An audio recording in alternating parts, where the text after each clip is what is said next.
Swayam Prabha. Digital India. Educated India.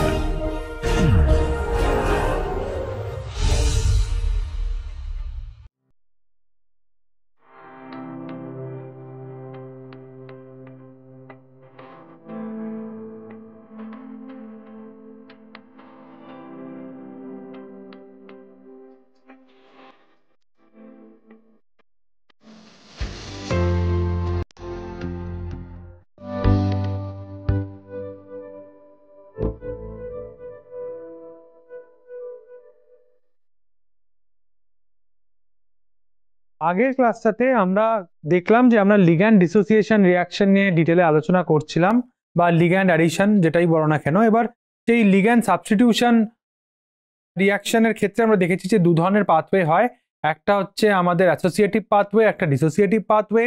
এবং আমরা দেখেছি অ্যাসোসিয়েটিভ পাথওয়ে যেটা রয়েছে সেই অ্যাসোসিয়েটিভ পাথওয়েটা আমাদের আনস্যাচুরেটেড কমপ্লেক্সের ক্ষেত্রে খুবই কমন, বাট যখন আমরা ডিসোসিয়েটিভ পাথওয়েটা বলছি, ডিসোসিয়েটিভ পাথওয়েটা আমরা দেখতে পাবো শুধুমাত্র স্যাচুরেটেড কমপ্লেক্সের ক্ষেত্রেই মোস্টলি দেখা যেতে পারে। এবার আমরা আরও কিছু এক্সাম্পল দেখব, এবং আমরা আলোচনা করেছি যে স্টেরিক ফ্যাক্টর এবং ইলেকট্রনিক ফ্যাক্টর এই দুটোও কিন্তু এখানে ওয়েদার লিগ্যান্ড মানে একটা রিয়াকশন, একটি লিগ্যান্ড এবং আরেকটি লিগ্যান্ড একটি কমপ্লেক্সের সাথে যখন রিয়াক্ট করছে এবং একটা প্রোডাক্ট তৈরি করছে, সেই পাথওয়েটা অ্যাসোসিয়েটিভ হবে না ডিসোসিয়েটিভ হবে, সেই জিনিসটা কিন্তু অনেকগুলো ফ্যাক্টরের উপরই ডিপেন্ড করে। তার মধ্যে মেন যে ব্যাপারটা সেটা হচ্ছে স্টেরিক ফ্যাক্টর এবং কিছু ইলেকট্রনিক ফ্যাক্টর অ্যাজ ওয়েল। তাহলে আমরা এবার একটা ছোট্ট এক্সাম্পল দেখব এবং ভাবার চেষ্টা করব যে এটা অ্যাসোসিয়েটিভ পাথওয়েতে যাবে না ডিসোসিয়েটিভ পাথওয়েতে যাবে। ধরে নাও আমরা প্ল্যাটিনামের একটা এক্সাম্পল দিই।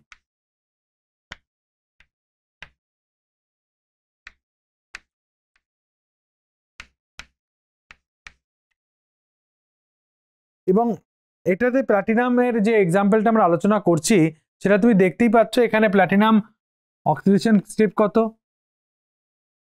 +2, রাইট। এবার তুমি যদি ভাবার চেষ্টা করো যে এর যে কোন এই টোটাল ইলেকট্রন কাউন্টটা কিরকম হবে, রাইট। তো আমরা যেটা দেখবো যে এটা জিঙ্কের সিরিজে পড়ে, রাইট।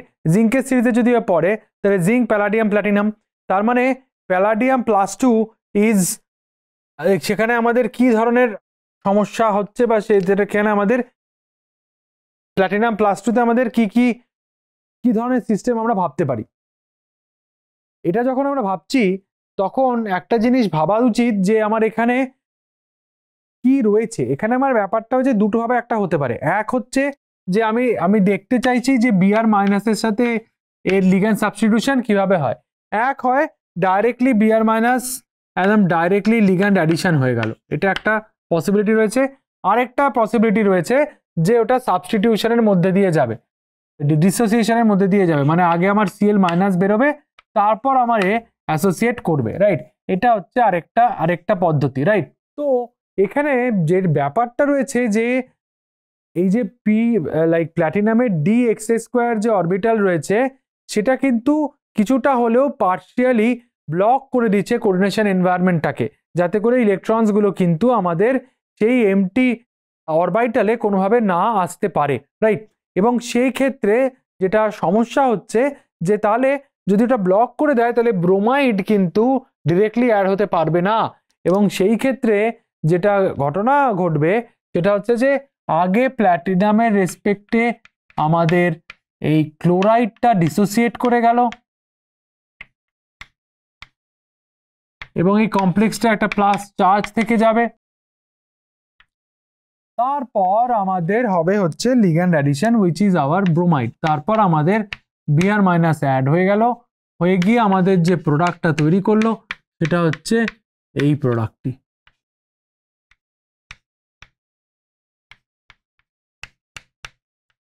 এবং অক্সিডেশন স্টেটের কোনো রকমের চেঞ্জ কিন্তু এখানে হলো না, প্ল্যাটিনাম কিন্তু সেই +2 অক্সিডেশন স্টেটেই কিন্তু আমাদের রয়েছে।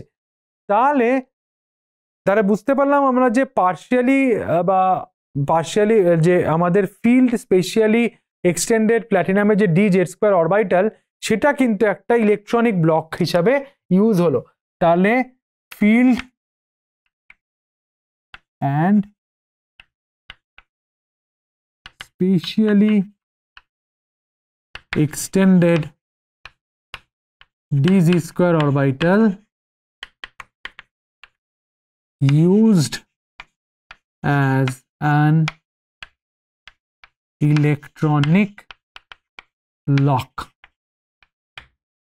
ওকে, এবার আমরা দেখব যে স্টেরিক ফ্যাক্টরটা কিভাবে রিঅ্যাকশনের রেট যেটা আছে সেই রিঅ্যাকশনের রেটটাকে কিভাবে আমাদের মানে রিঅ্যাকশনের রেটটাকে কিভাবে প্রভাবিত করতে পারে, রাইট? রেট অফ দ্য রিঅ্যাকশনকে কিভাবে আমাদের প্রভাবিত করতে হবে পারে কোঅর্ডিনেশন এনভায়রনমেন্টের রেসপেক্টে। আমরা একটা সহজ রিঅ্যাকশন দেখব। সেই রিঅ্যাকশনটা হচ্ছে আমরা নিকেলের একটি কমপ্লেক্স দিলাম, নিকেল Pr3 এবং সেটাকে আমরা থার্মাল ডিসোসিয়েশন করার চেষ্টা করব, রাইট? এবং 25 ডিগ্রি সেন্টিগ্রেডে রুম টেম্পারেচার এটা সম্ভব। এবং সেখান থেকে আমার তৈরি হবে হচ্ছে NiPr3 আর একটা Pr3 আমার বেরিয়ে যাবে। এই হচ্ছে আমার ওভারঅল রিঅ্যাকশন আমি যেটা দেখার চেষ্টা করছি। এবার আমি কিছু লিগ্যান্ডের রেসপেক্টে দেখব, সেই লিগ্যান্ডগুলোর কোন অ্যাঙ্গেল কত হবে, কোন অ্যাঙ্গেল এইটা দেখার চেষ্টা করব। আর দেখার চেষ্টা করব যে কেডি যেটা হচ্ছে আমাদের ডিসোসিয়েশন কনস্ট্যান্ট, কেডিটা আমাদের দেখতে হবে, এটা রুম টেম্পারেচারেই করা যাচ্ছে। আমরা লিগ্যান্ডগুলো কি কি নিচ্ছি? লিগ্যান্ড নিলাম আমি POET3, মানে আমাদের এটা কি ধরনের লিগ্যান্ড? এখানেও বুঝতে পারছো এটা এক ধরনের ফসফিন লিগ্যান্ড, যেখানে আমাদের 3টে ইথক্সি আছে। এটা হচ্ছে আমাদের POET3 লিগ্যান্ড। আশা করি তোমরা জানো, আমি আর নতুন করে ডিটেলে যাচ্ছি না। আর কি কি লিগ্যান্ড আমরা এখানে ভাবতে পারি? OET3 জায়গায় আমরা যদি এখানে প্যারাটলাইল গ্রুপ করে দিই, মানে PO বাট এটা প্যারাটলাইল গ্রুপ করে দিলাম। ওকে, এটা হোল 3, তার মানে এখানে বেসিক্যালি এখানে টলুইন, ইথাইলের জায়গায় টলুইন অ্যাড অবস্থায় চলে যাবে, রাইট? তাহলে এটা কি ধরনের গ্রুপ হয়ে গেল? এটা আমাদের গ্রুপটা হয়ে গেল PO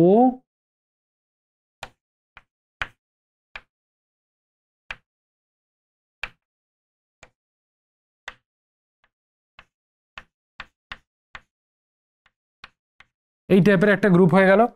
এরপর এটাকে টলাইলের জায়গায় তার সাথে আমরা আরেকটা কি রাখতে পারি? আমরা এর সাথে রাখতে পারি লেটস সে এটাকে যদি আমরা ইনক্রিজিং অর্ডারে ভাবার চেষ্টা করি, কোন অ্যাঙ্গেলের ইনক্রিজিং অর্ডারে যদি ভাবার চেষ্টা করি, তাহলে এই এক্সাম্পলটা আমার মনে হয় এইখানে সুটেবল হবে। POP টলাইল গ্রুপ হোল 3। এবার এর সাথে আমি নিয়ে দিলাম P আইসোপ্রোপাইল গ্রুপ। তাহলে এখানে আমাদের জাস্ট আইসোপ্রোপাইল দিয়ে সাবস্টিটিউট করে দিলেই আমাদের কিন্তু এটা হয়ে যাবে। আর থার্ড এক্সাম্পল আমি নিলাম PPH3। এবার এদের যে ভ্যালুগুলো সেগুলো আমরা একবার চটপট করে দেখার চেষ্টা করি। POT এদের মধ্যে যদি কোন অ্যাঙ্গেলের রেসপেক্টে তুমি যদি ভাবার চেষ্টা করো, কোন অ্যাঙ্গেলের রেসপেক্টে POT হচ্ছে 119, টলাইল হচ্ছে 128, এটা 131 এবং PPH3 হচ্ছে ভেরি বিগ, যেটা আমরা জানি 145 ডিগ্রিজ, অ্যারাউন্ড 145 ডিগ্রিজ কিন্তু আমাদের হয়ে থাকে। এটা 31 বা 30 ধরো হতে পারে। এবার এদের যদি আমাদের কেডি মানে ডিসোসিয়েশনের রেট, সেটা এইটার ক্ষেত্রে হয়ে যাচ্ছে 10⁻⁻10, ইথক্সাইডের ক্ষেত্রে হয়ে গেল 10⁻⁻10, রাইট? টলাইলের ক্ষেত্রে একটু ফাস্টার কম্পেয়ার টু দিস ওয়ান। এবং যখন আমাদের আইসোপ্রোপাইল গ্রুপ হয়ে যাবে তখন দেখো দিস বিকামস, কারণটা কি? তার কারণ এটা হয়ে যাবে আমাদের অলমোস্ট 10⁻⁻5 এর অর্ডারে, সেটা 10⁻⁻5 এর অর্ডারে আমাদের হয়ে যাচ্ছে। আর যখন PPH3 হচ্ছে তখন ইটস ভেরি ফাস্টার 1000। তাহলে দেখো এই এক্সাম্পলটা একটা খুব সুন্দর ব্যাপার হচ্ছে, যত আমার কোন অ্যাঙ্গেল বাড়ছে তত কিন্তু আমার এই যে 4টে করে লিগ্যান্ড রয়েছে তাদের প্রত্যেকটাতে এরকম ধরনের সাবস্টিটিউশন রয়েছে। যত আমার কোন অ্যাঙ্গেল বাড়ছে বা যত আমার সাবস্টিটিউশন বাড়ছে তত কিন্তু আমার এই দিক থেকে এই দিকে গেলে আমরা যেটা বলতে পারি আমার কিন্তু স্টেরিক হিন্ড্রেন্স ইনক্রিজ করছে। স্টেরিক হিন্ড্রেন্স যদি ইনক্রিজ করতে থাকে তাহলে এখানে যদি স্টেরিক হিন্ড্রেন্স ইনক্রিজ করা মানে এটা ডিসোসিয়েট করবে, রাইট? স্টেরিক হিন্ড্রেন্স ইনক্রিজ করা মানে লিগ্যান্ড মেটাল কমপ্লেক্স থেকে বেরোতে বাধ্য। যখন আমার কোন অ্যাঙ্গেল কম, স্টেরিক হিন্ড্রেন্স কম, আমার রেট অফ ডিসোসিয়েশন খুবই স্লো, কারণ এটা ডিসোসিয়েট করতে চাই না। তাহলে যেটা হচ্ছে যে forward reaction dissociation is not favoured. এবার টলাইলের ক্ষেত্রেও সেটা কিছুটা ক্ষেত্রে রাইট, তার কারণ হচ্ছে যে বেঞ্জিন রিংগুলো কিন্তু প্ল্যানার, ওখানে অতটা তোমার রিপালশন হচ্ছে না পাই ক্লাউডের জন্য। এবার সেটা কিন্তু এই দুটোর ক্ষেত্রে খুব সহজেই বোঝা যাচ্ছে। টলাইল আর তোমার আইসোপ্রোপাইলের ক্ষেত্রে তুমি দেখো খুব সহজেই বোঝা যাচ্ছে যে কোন অ্যাঙ্গেলের ডিফারেন্স কিন্তু খুবই কম, কিন্তু রেটেড ডিফারেন্স কিন্তু অলমোস্ট 10⁵ ফোল্ডস। মানে এইখান থেকে যদি এখানে যেতে হয় তাহলে তোমায় কিন্তু 10⁻5 দিয়ে গুণ করতে হবে, অলমোস্ট 5 ফোল্ড হায়ার এই ক্ষেত্রে। কিন্তু তাদের কোন অ্যাঙ্গেলের ডিফারেন্স কিন্তু খুব ছোট, তার কারণ এইখানে স্টেরিক হিন্ড্রেন্সটা যতটা, তার থেকে আইসোপ্রোপাইল গ্রুপের জন্য স্টেরিক হিন্ড্রেন্স কিন্তু আমাদের অনেকটা বেড়ে যায়, রাইট? এবং এখানে তাহলে কতগুলো আইসোপ্রোপাইল গ্রুপ রয়েছে একবার সেটা ভেবে দেখো। এরকম প্রায় এক একটা লিগ্যান্ডে তোমার 3টে করে, মানে টোটাল 12টা আইসোপ্রোপাইল গ্রুপ রয়েছে। তার রিপালশন কিন্তু very high.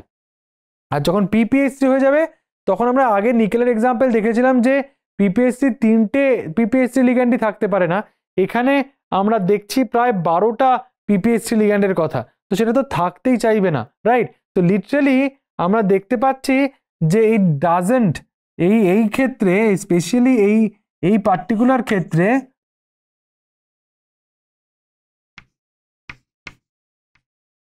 does not stays as, মানে যদিও এটা আমাদের কোরিলেটিভলি স্যাচুরেটেড কমপ্লেক্স নয়, কিন্তু আমরা দেখতে পাচ্ছি যে টু মাচ স্টেরিক হিন্ড্রেন্সের জন্য কিন্তু এইটা কিন্তু কোনোভাবেই NiPPH3 কিন্তু একেবারেই এই পার্টিকুলার NiPPH3 হোল 4 ফর্মে একদমই থাকতে চাইছে না, সে স্টেরিক হিন্ড্রেন্স কমিয়ে কিন্তু এখান থেকে সবসময় বেরিয়ে যাওয়ার চেষ্টা করবে। এবার আমরা যখন রিয়াকশন করি, রিয়াকশনটাকে আমরা সলিড সলিড রিয়াকশন করি, হ্যাঁ সলিড সলিড রিয়াকশনও সম্ভব হয়, কিন্তু আমরা এই অর্গানোমেটালিক কেমিস্ট্রি যখন রিয়াকশন করি তখন আমরা বিভিন্ন সলভেন্ট ইউজ করে থাকি। সেই সলভেন্টগুলোর মধ্যে কি কি থাকতে পারে? কিছু থাকে পোলার, কিছু থাকে নন পোলার, রাইট? কিছু থাকে কোঅর্ডিনেটিং, কিছু থাকে নন কোঅর্ডিনেটিং। তাহলে আমরা যদি সেগুলোকে একটু ছোট করে দেখার চেষ্টা করি যে পোলার কি কি সলভেন্ট হয়, আমরা এবার আলোচনা করা শুরু করব হচ্ছে আমাদের সলভেন্ট এফেক্ট, রাইট? এটা পোলার এবং হচ্ছে আমাদের নন পোলার কিছু সলভেন্ট নিয়ে আমরা আলোচনা করব এবং কিভাবে কোনটা প্রেফার হয় সেইটা আমরা দেখব। তো আমরা এখন সলভেন্ট এফেক্ট নিয়ে আলোচনা করব।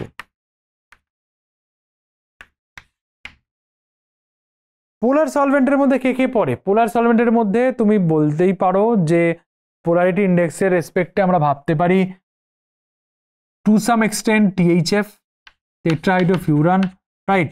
Methanol, right? এটা পড়ে। তার সাথে আমাদের আরো আছে DMSO, DMF,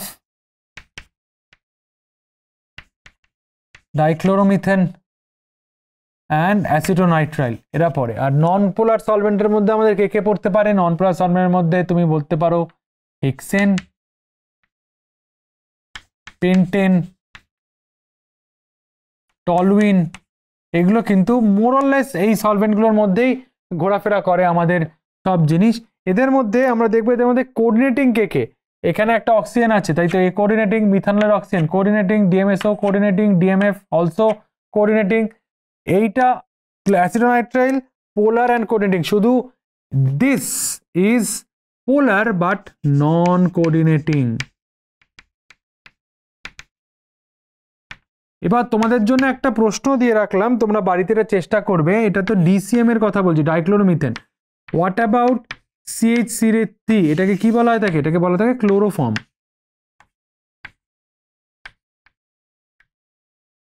তো ক্লোরোফর্মের ক্ষেত্রে কি হবে? এটা কোঅর্ডিনেটিং হবে না নন কোঅর্ডিনেটিং হবে? এটা তোমরা কিন্তু ভেবে দেখো, বা আমি আশা করি তোমরা এটা এই সহজেই বলতে পারবে আমার মনে হয়। তো সলভেন্ট এফেক্টের ক্ষেত্রে সলভেন্ট ঠিক কিভাবে কাজ করে, সেক্ষেত্রে আমাদের যে যে ঘটনাটা এখানে ঘটে সেটা হচ্ছে আমরা এই এক্সাম্পলটার রেসপেক্টে খুব সহজে ভাবতে পারি। সেটা হচ্ছে যে আমি প্ল্যাটিনামের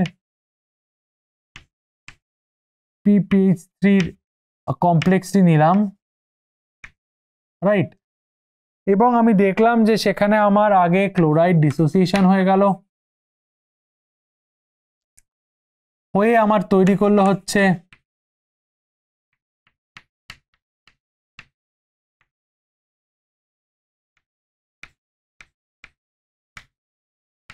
ওভারঅল প্লাস চার্জ একটা থাকবে এখানে ডিসোসিয়েট করার পর। এবং এখানে যদি কোঅর্ডিনেটিং সলভেন্ট যদি আমাদের ইউজ করা হয়ে থাকে,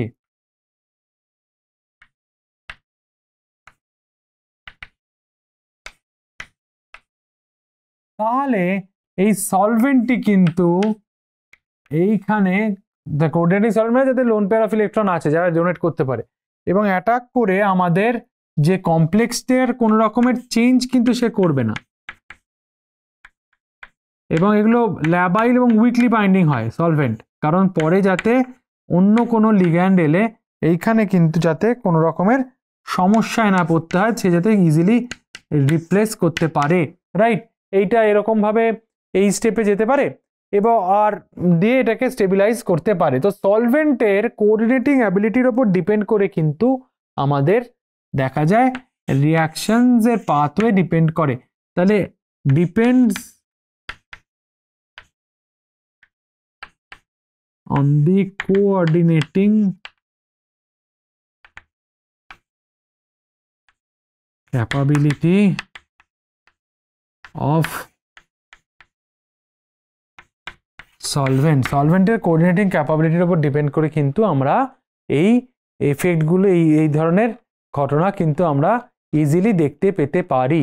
এবার ঘটনা হচ্ছে যে আমরা একটা এখানে আলোচনা করলাম যে এই পার্টিকুলার কেসটাতে, তো এই যে পার্টিকুলার কেসটাতে আমরা আলোচনা করলাম এটা যদি কোঅর্ডিনেটিং সলভেন্ট হয় তাহলে এই ক্লোরাইডের ডিসোসিয়েশনটা কিন্তু অনেক বেশি ফেভার্ড হয়ে থাকে, কারণ কোঅর্ডিনেটিং সলভেন্ট কিন্তু চার্জ স্পিসিসকে স্টেবিলাইজ করতে পারে, সে ক্লোরাইডই হোক বা এই চার্জ হোক। বাট এই জায়গাতেই একই এক্সাম্পল যদি আমরা এরকম ভাবে দেখতাম, সেম এক্সাম্পল নিলাম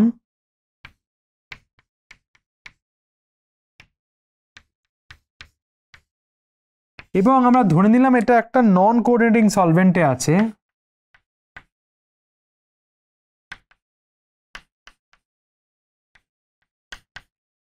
লেটস সে ধরুন টলুইন, তাহলে কিন্তু এই ডিসোসিয়েশন অফ ক্লোরাইড কিন্তু খুব প্রবলেমেটিক হয়ে যায়, ডিসোসিয়েশন অফ ক্লোরাইড কিন্তু সম্ভব হয় না।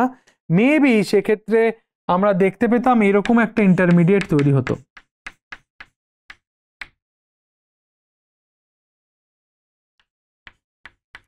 ক্লোরাইডের ডিসোসিয়েশন না হয়ে এটা এরকম একটা তৈরি হতো এবং এক্ষেত্রে আমরা ভ্যাকেন্ট সাইড থেকে যেত, যেখানে কিন্তু টলিউনও কোনোভাবে রিঅ্যাক্ট করতে পারছে না। এবং সেই ক্ষেত্রে আমরা দেখতাম যে ব্রোমাইড যদি আমাদের রিয়েজেন্টের মধ্যে মানে ব্রোমাইড রিপ্লেসমেন্ট যদি করতে দরকার হয় তাহলে ব্রোমাইড কিন্তু সহজেই সেখানে রিপ্লেস করে আমাদের যে প্রোডাক্ট তৈরি করতে পারতো, রাইট। সেক্ষেত্রে আমাদের প্রোডাক্টটা তৈরি হতো কি, প্রোডাক্টটা তৈরি হতো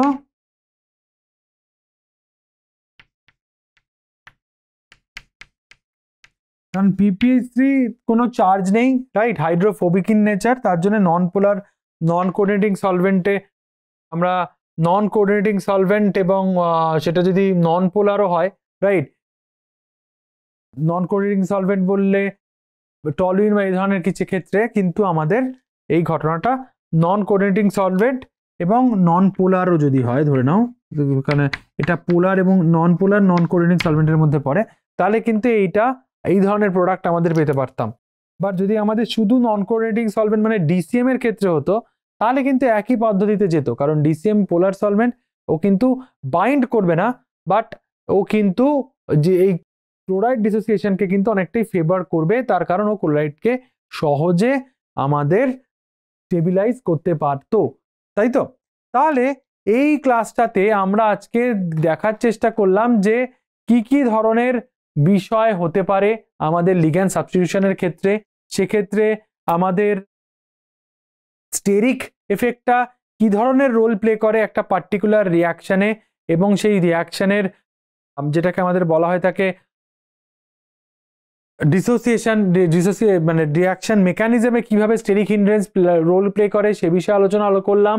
আমরা পোলারিটি অফ সলভেন্ট এবং সলভেন্ট যে এফেক্ট কমপ্লেক্সকে স্টেবিলাইজ করার জন্য বা ইন্টারমিডিয়েটকে স্টেবিলাইজ করার জন্য পোলার সলভেন্ট, নন পোলার সলভেন্ট, কোঅর্ডিনেটিং সলভেন্ট, নন কোঅর্ডিনেটিং সলভেন্টের উপর ডিপেন্ড করে কিভাবে আমাদের কমপ্লেক্স ফর্মেশন কিভাবে আমাদের প্রভাবিত হতে পারে সেই বিষয়ে আমরা কিন্তু আজকে আলোচনা করলাম।